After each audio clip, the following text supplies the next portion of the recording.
Canceling the NCAA Wrestling Championships was the biggest piece of news this wrestling season and perhaps the saddest piece of wrestling news. But I'm going to tell you how it impacts the future of all NCAA wrestling. So let's stop stalling and start talking wrestling. What's going on, wrestling fans? My name's Josiah, and welcome to Fanco Wrestling.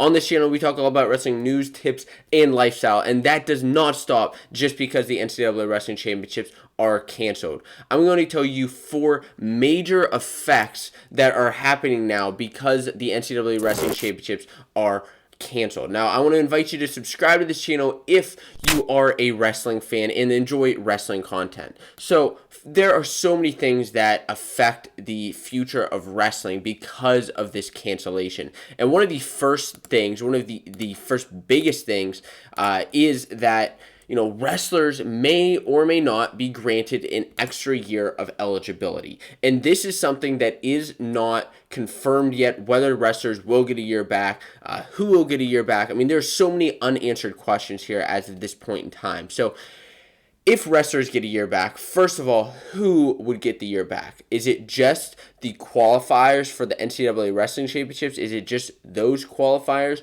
Or is it going to be everybody who wrestled this season? In my opinion, most likely it would be just the qualifiers who would get that extra year of eligibility, because these are extreme, extenuating circumstances. This has never happened before in the history of sports and the history of wrestling. This is the first time this is happening. So, then the next question, if they do get a year back, what are some of the things that we could see? I mean, how could this affect wrestling? First of all, we could see first 5-time conference champions. You look at a guy like Aaron Brooks, who just won the Big Ten Championships. He could now become a 5-time Big Ten champion if he's granted an extra year of eligibility and wrestles and wins every single one of those years.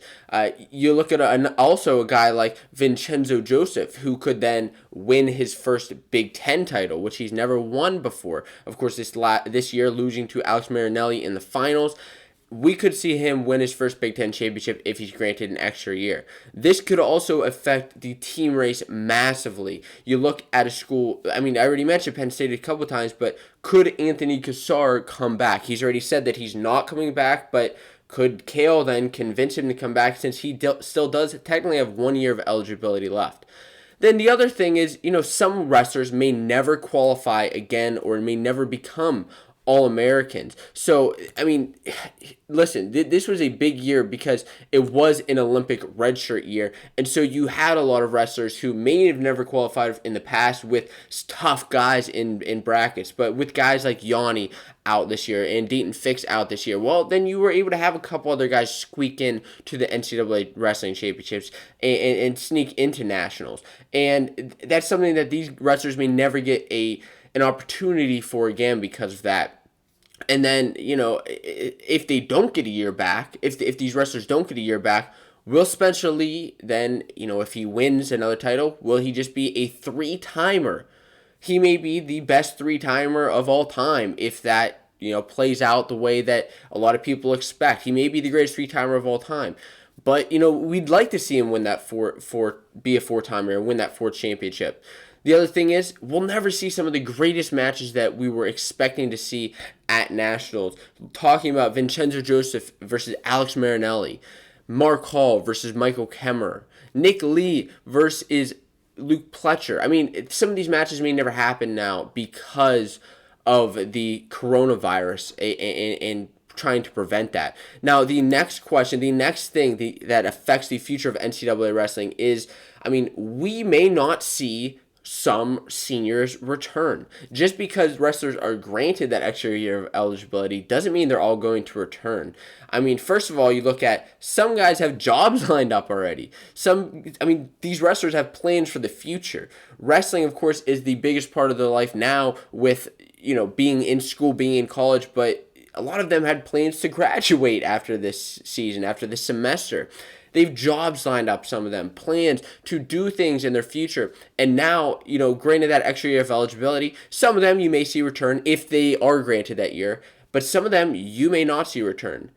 Not everybody continues just wrestling throughout their entire life and their entire career. Most people don't. Most people go on to work. But then the other question is, they may have to pay for their own schooling, right? Because of scholarships and things going on there. And that's why you may also not see some seniors returning. And that leads me into the next question. The next thing is that scholarship money will be limited. It will be limited. Why? Well, because programs and wrestling teams are only granted so much scholarship money from the school. And this is allotted to certain wrestlers. And of course, this is allotted to the seniors, a lot of them. So if they are granted an extra year, well, one, are they going to be given that scholarship money back for another year? Or are they going to have to pay for their own schooling for 1 year? Could be the case, because then you have freshmen coming in who were promised this money, who either may still receive it, but they also may not receive it. And if that's the case, then you're going to see the transfer portal just go absolutely berserk. You may see guys that transfer to schools because they're not getting money, but whereas other schools may promise them money. That's just something that was going to massively affect the NCAA wrestling season in the future if this continues.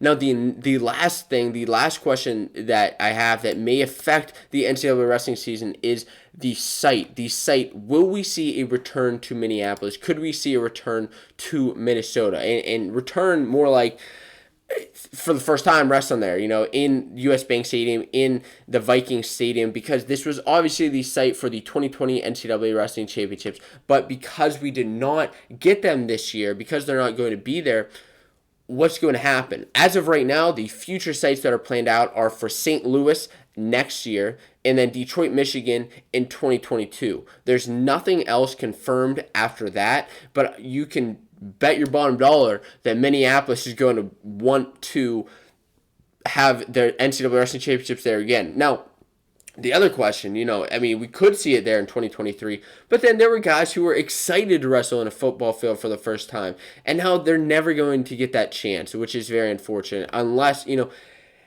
I don't see them switching to Minneapolis again next year and then just pushing the other sites back, just because a lot of these sites are already planning in advance for this. I don't see that happening. Could have happened maybe, but I don't see it happening.